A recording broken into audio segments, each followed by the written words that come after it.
Kembali dengan Bapak GR dalam materi kelas 11 IPA semester genap. Kita akan masuk pada pokok bahasan cahaya sebagai gelombang. Nah, cahaya sebagai gelombang ini akan bicara tentang 3 hal. Kita tulis dulu. Cahaya sebagai gelombang. Nah, ada 3 bagian yang akan kita pelajari pada cahaya sebagai gelombang, yaitu 3 kejadian cahaya, yaitu interferensi dan difraksi. Oh ya, sebenarnya ada 2, tapi terjadi pada 3 alat, yaitu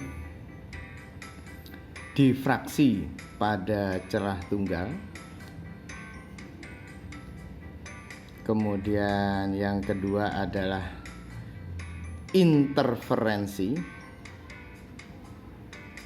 yang terjadi pada celah ganda, dan yang ketiga adalah masih difraksi tapi tidak pada celah tunggal, pada celah banyak, maka kita sebut dengan istilah kisi difraksi.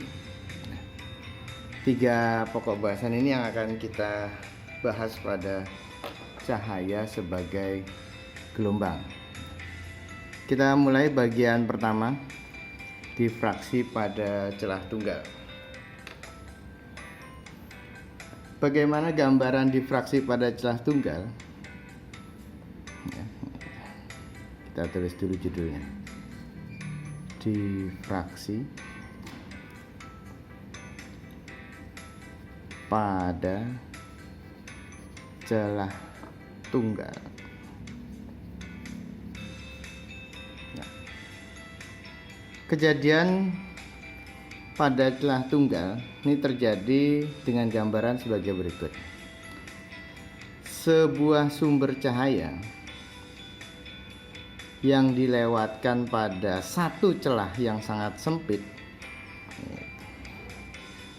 jika di depannya ditempatkan layar, maka akan terjadi pola terang gelap yang beraturan seperti halnya gelombang. Nah, makanya disebut sebagai cahaya sebagai gelombang. Pola terang gelap ini yang akan kita amati berapa jaraknya terhadap terang pusat. Nah, bagian-bagian dari celah tunggal ini yang pertama adalah lebar celah sempitnya ini disebut dengan D. Kemudian jarak celah ke layar ini disebut dengan L. Kemudian jarak dari terang pusat, nah ini bagian yang tengah ini terang pusat, ke terang berikutnya atau ke gelap berikutnya disebut dengan Y.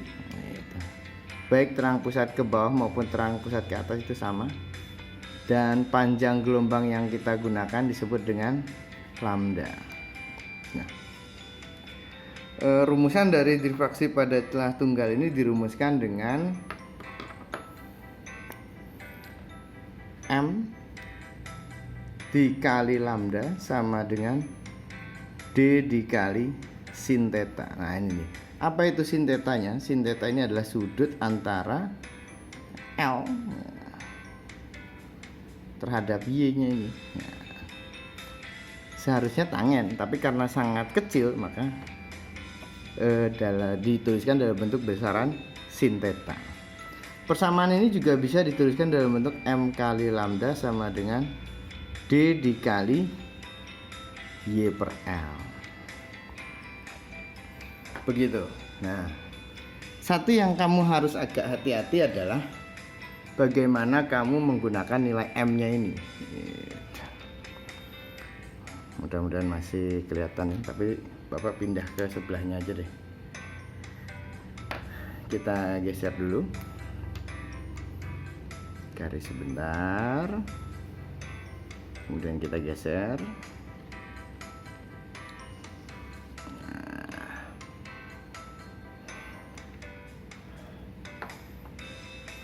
sekali lagi, kamu harus hati-hati terhadap M-nya.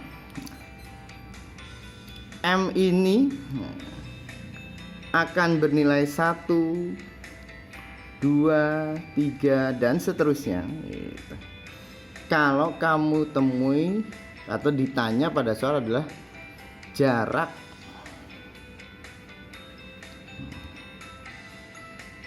gelap ke sekian dari terang pusat. Nah, begitu. Tapi M bernilai M plus setengah. Jadi bisa 1,5, bisa 2,5, bisa 3,5 dan seterusnya. Itu adalah kalau dia tanya jarak terang ke dari terang pusat. Nah, ini bagian pertama dari uraian difraksi pada celah tunggal. Bapak ulang sedikit sebelum kita masuk ke soalnya, bahwa sebuah sinar yang dilewatkan pada celah sempit selebar D, jika di depannya diberikan layar yang berjarak L dari celah tersebut, maka di layar tersebut akan terpola pola terang gelap yang jarak dari terang pusat ke pola gelap atau terang berikutnya adalah Y dengan panjang gelombang sinar yang digunakan. Nah, sekali lagi yang penting adalah M-nya. M-nya akan bernilai 1, 2 atau 3 kalau dia menanyakan jarak gelap ke berapa dari terang pusat. Tapi M akan bernilai M plus setengah, 1,5, 2,5 dan seterusnya kalau dia menanyakan jarak terang ke berapa dari terang pusat. Sampai sini materi difraksi celah tunggal. Berikutnya kita akan coba ke tipe soalnya. Ada 3 tipe soal yang akan Bapak jelaskan. Mudah-mudahan bisa mewakili contoh-contoh soal pada celah tunggal. Sampai bertemu di contoh soal pada difraksi celah tunggal.